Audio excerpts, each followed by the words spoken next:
Donc pour utiliser ce tableau de bord Symbaloo, dans un premier temps, on peut remarquer en haut du tableau de bord 1, 2, 3, 4, 5, 6 éléments qui vont vous permettre d'accéder à des documents pérennes dans une bibliothèque. Si on clique sur l'élément, eh bien, vous accédez en fait à des textes intéressants ou des liens internet à conserver.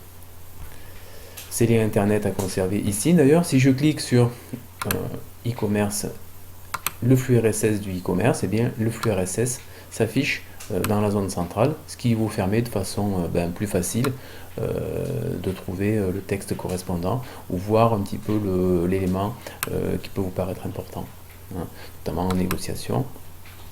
Eh bien, vous avez ici l'ensemble des éléments que vous allez devoir lire ou utiliser pendant cette formation.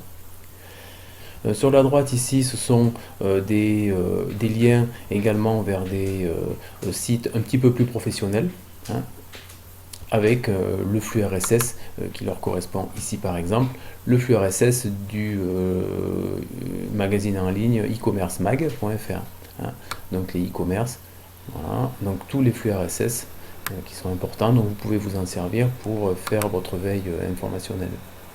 Si je clique sur le flux RSS, à chaque fois, donc le document apparaît dans la zone centrale.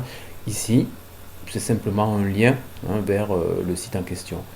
Ici, par exemple, le site de Action Commerciale. Voilà. Donc ici, ce ne sont que des liens.